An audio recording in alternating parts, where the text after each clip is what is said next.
Right and wrong. That's a tough one. Very basic, but very tough. Right, I think it depends on what your background is, what your moral set is. Um, for me, it would be quite different than for someone else. It's the way you've been raised. The ethical standards that you've been held to or choose to hold yourself to. So I think it's extremely variable. Can't tell you.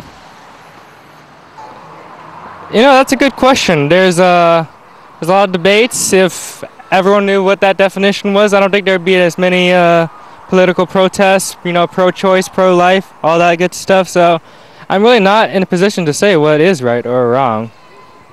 I think right and wrong is a matter of perspective, really. Like, yeah, it's all perspective, really. Okay. I guess this isn't something I ever really explicitly think about. Usually I just go with my feelings. Yeah, and I think context matters too. I don't think there's any definitive right or wrong for anything. It really depends on the situation. All right, so right is that which agrees with the person or group. Wrong is that which does not.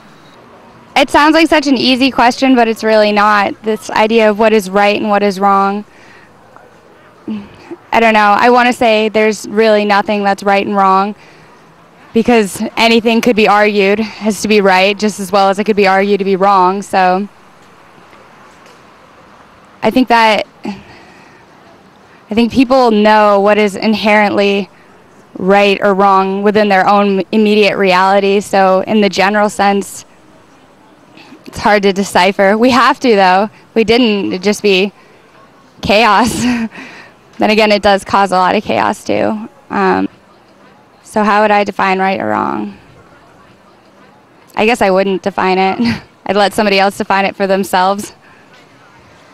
So.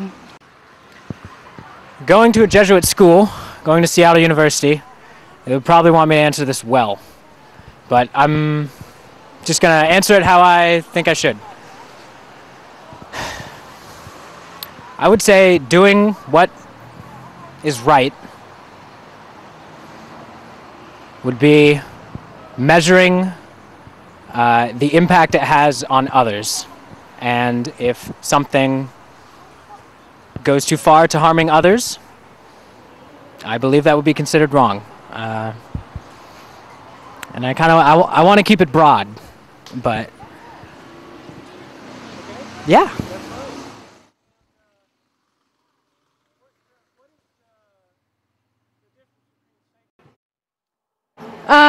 I think it depends on what you personally believe. I think if you go to different neighborhoods across America, they'll have completely different answers. So I think it has to do with your morals and your upbringing, but basically, right is what you feel good about, and wrong is things you know you shouldn't do.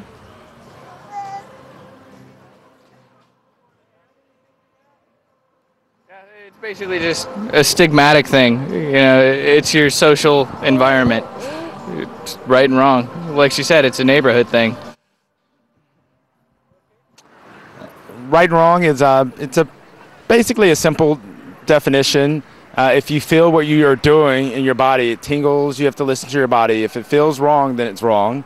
If it's what you know in terms of the things that people told you that are right or wrong, you know what those things are wrong. But I think generally it comes down to sort of how your body reacts and what it goes through when you're undertaking that decision to do something.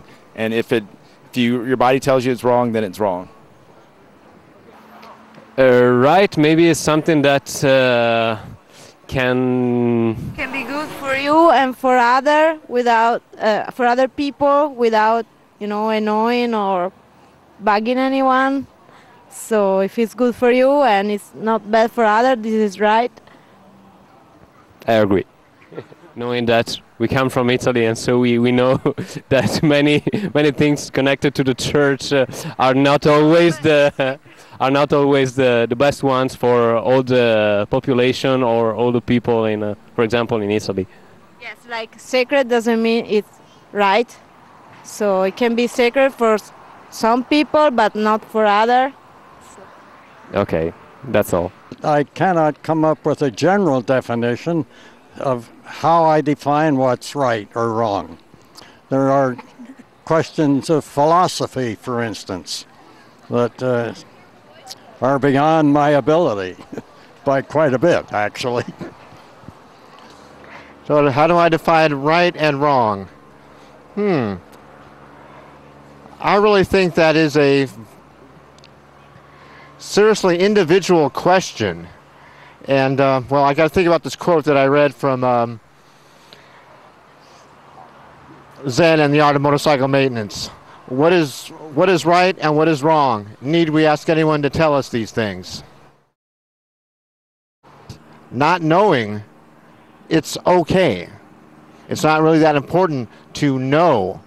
You go back to the question of right and wrong and spirituality and morals, and these things happen, golly, from so many doggone influences that it's really up to one's individual responsibility to define that, and more importantly, to live that.